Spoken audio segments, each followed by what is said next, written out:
দর্শক, যুক্তরাষ্ট্রের সাথে ইরানের নতুন আলোচনার সবশেষ খবর জানাতে ইসলামাবাদ থেকে সরাসরি যুক্ত হচ্ছেন এসএটিভির পাকিস্তান করেসপন্ডেন্ট মোহাম্মদ মুসাব। সরাসরি যাচ্ছি তার কাছে।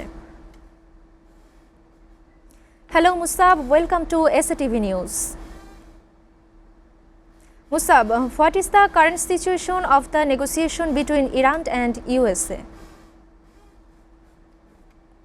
Today, Islamabad was already all eyes were on Islamabad. Wednesday was supposed to be the day when the US and the Iranian delegations were supposed to come to Islamabad for a second round of Islamabad talks. This was supposed to happen. All preparations were in place. Even the advance teams from the US side had landed in Islamabad earlier this week. But all of this went down the drain a few hours before the US delegation was supposed to leave the United States. Jared Kushner and Steve Witkoff were ready in Miami, and they were supposed to take off from there, while JD Vance, the vice president of the United States, was supposed to take off from Washington, D.C. A few hours before this happened, uncertainty took over.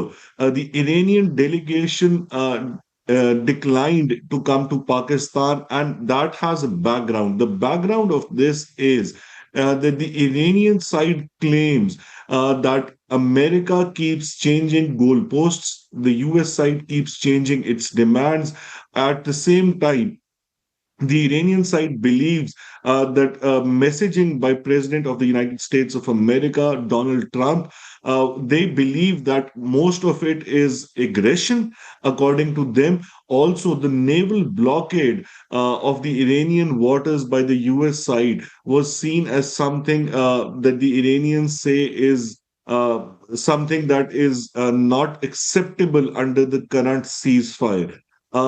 A few hours were left before the 2 week ceasefire was over, and Pakistan again played its part. Shahbaz Sharif, the Prime Minister of Pakistan, and Sayyid Asim Munir, the Chief of Defense Forces, Field Marshal Sayyid Asim Munir, they played their part.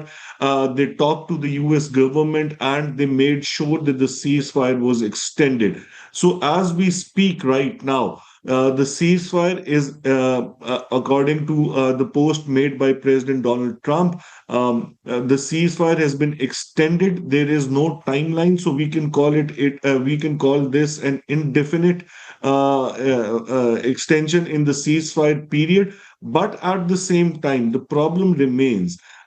The Strait of Hormuz is closed by the Iranian regime, and then there's a naval blockade in place. The US has captured around two vessels of the Iranians, or vessels passing by. The Iranians have also shot down a few vessels that were trying to pass the Strait of Hormuz.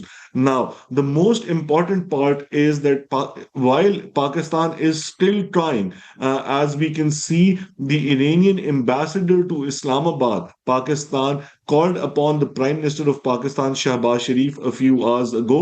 At the same time, because the Strait of Hormuz remains closed by both the Iranians and the Americans, global oil supply has taken a huge hit. Let me make this very clear that more than 20% of global oil supply passes through the Strait of Hormuz.